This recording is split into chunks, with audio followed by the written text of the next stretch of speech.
त्यामुळे वाशिम आज जे आपल्याला दिसतं त्याच्यापेक्षा कितीतरी विस्तृत प्रमाणात वाढलेलं होतं की आज वाशिमच्या अंतर्गत असलेल्या काही ज्या जुन्या ऐतिहासिक बाबी आहेत त्या नष्ट होत चाललेल्या आहेत. ज्या ठिकाणी बाळासाठी खड्डा करत असताना त्या खड्ड्यामध्ये एक पेटी लागली. त्या पेटीमध्ये काळा ऊन करण्यासाठी अजून खोदली आणि त्यावेळेला मोठ्या प्रमाणाची पेटी निघाली.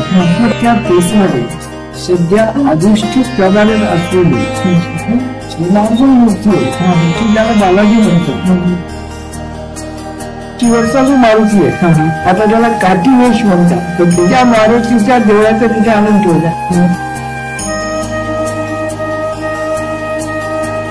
त्यामुळे बंगाल, ओरिसा, कटक, बिहार, गोंडवाना, मध्यप्रदेश आणि हा प्रांत हा लाखोच्या भोसल्यांच्या अखत्यारीत असेल. परंतु याच्यामध्ये या सगळ्या गोष्टीसाठी एकच सांगू शकतो की भवानी काळू जो आहे तो हा काही करू शकतो.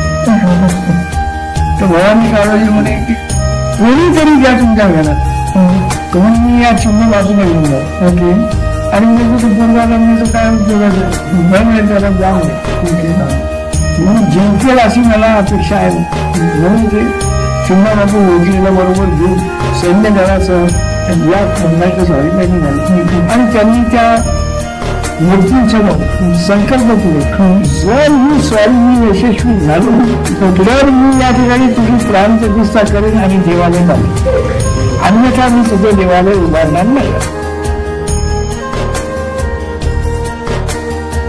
त्या लढाईमध्ये त्यांच्या 21 जखमा झाल्या होत्या.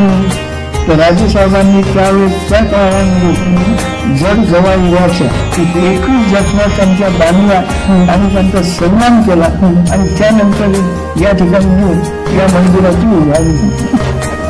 जळगाव गोळामध्ये शुचिर्भूत असल्याशिवाय आणि रेशमी वस्त्र परिधान केल्याशिवाय कधी वाटला पाहिजे हा भारतीय संस्कृतीचा अभिनियम आहे. आता आपण भारतीय आहोत की नाही हा प्रश्न उपस्थित होतो. तिरुपती बालाजी आणि वाशिमच्या बालाजी याचा अर्थार्थी कुठेही खोदलाही त्याचा आमचा संबंध नाही. जी महत्वाची 3 बालाजी आहे ती म्हणजे एक तिरुपतीचा, दुसरा वाशिमचा, तिसरा देऊळगाव राजा.